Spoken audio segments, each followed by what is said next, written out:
back over the years, one thing that I realized, the thing that makes or breaks projects, it's relationships.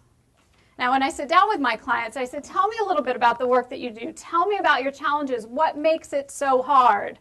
The answer is resounding and immediate and consistent. They say people.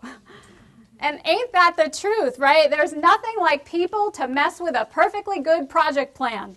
Key to transforming your experience of stakeholder relationships, I would assert, is trust.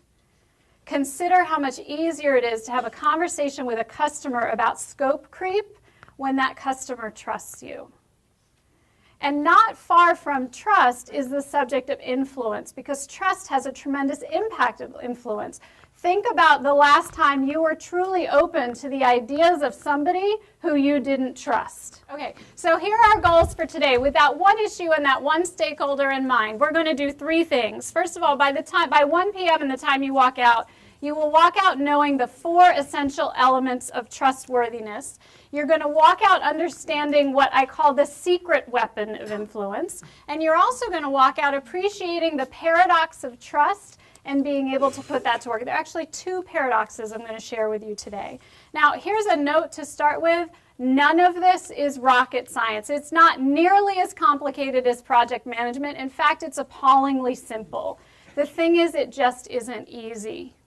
Now, I happen to list these 3 examples because these are things I struggle with all the time. After 20 years in the consulting industry, I still struggle. I love to be liked, and sometimes it stops me from saying what I need to say or saying what I need to say as quickly as possible. I love being the kid with the right answer first in the room. I'm constantly working on reining myself in so I give space for other people. So these are things I struggle with. You may struggle with the same things. You may struggle with different things. I think it's part of the human condition to struggle with these things. And the point is, they impact our perceived trustworthiness by other people. So it behooves us to be very aware, to be incredibly self-aware, and to manage ourselves well all the time. And then the fill-in for credibility is you can answer direct questions with direct answers. You can do that within the first 30 seconds of your first meeting ever with a particular stakeholder, a sponsor, a customer, a vendor, or whomever it is. Now, the funny thing about that is that it takes some courage to do that. Because a lot of times, good people like me, my colleagues at China Lake, we want to spin, not because we like being dishonest, but because we hate to disappoint. So a client asks a direct question and says, Mike, what experience do you have with service-oriented architecture? And he knows the answer is 0, and he knows that a $40 million project hinges on his ability to say yes.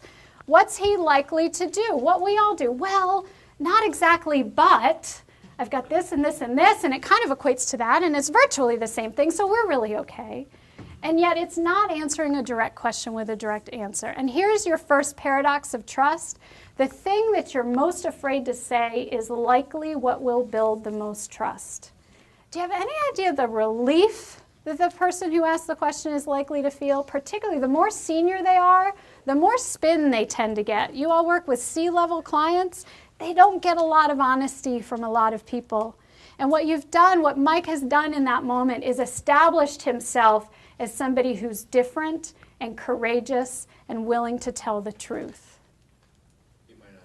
I said in the beginning, the magic of successful project management lies in mastering the fundamentals of trust and influence. It's simple. It's not always easy. And yet, isn't it often the simple things in life that make the greatest difference? Like casting a pebble in a pond, there's a ripple effect that goes far and wide. And trust and influence have the ability to have that ripple effect in your projects. It's been an honor to be with you all today. Happy rippling. Please give yourselves a round of applause.